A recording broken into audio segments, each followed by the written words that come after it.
Sam, the Broncos making maybe the trade of the offseason, acquiring Russell Wilson. What do you think this does for the Broncos? Oh, I think it immediately makes them relevant again.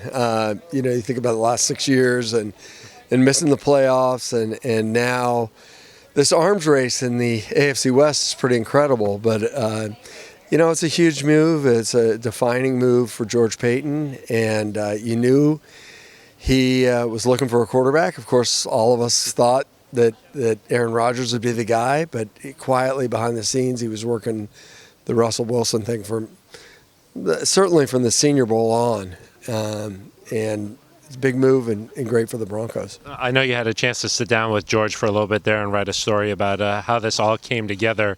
How did he pull this off? Yeah, well, I've known George since high school. We went to high school together. He very quietly and diligently worked with John Schneider 4 nights in a row there at Low Millers in Indianapolis, and it started at I think it's called the Battle Arms Hotel, the Renaissance there at the Senior Bowl, where they started the talks on that.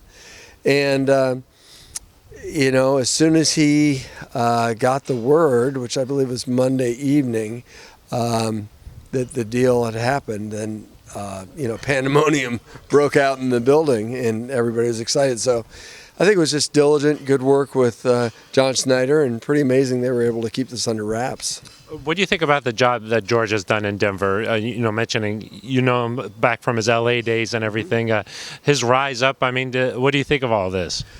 I think he's done a really good job. I'm not surprised at all. He had lots of opportunities to leave the Vikings and stayed there. They made it worth his while to stay, and so he was able to bide his time. And as we've talked about many times before, this is a crown jewel organization, and one that was really a quarterback away from being relevant again. I think the league's a much better place when Denver is good, and George is a perfect fit for the Broncos, particularly in you look at the ownership situation and certain uncertainties, and to have a stabilizing force like George, who's just all about the job, is great for the organization, and it's a great move for him.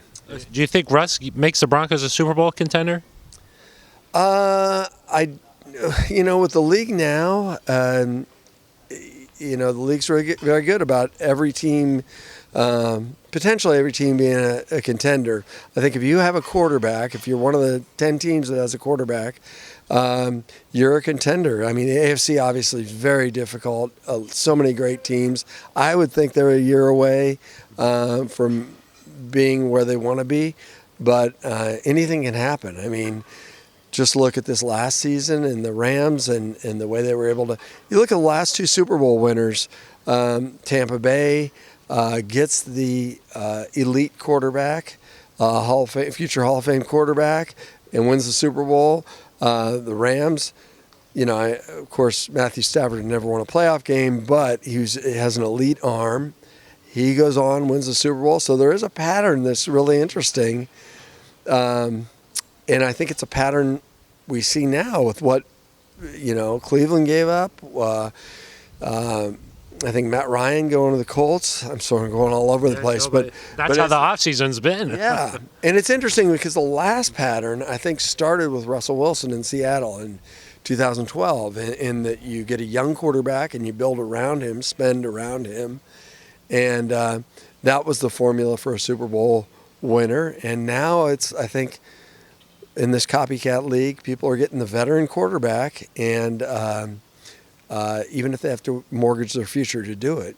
And I think it's a good move for the Broncos. And the Rams have really sort of started these trends. I mean, everybody wants a Sean McVay system. Now everybody's following the Snead system. We don't need picks.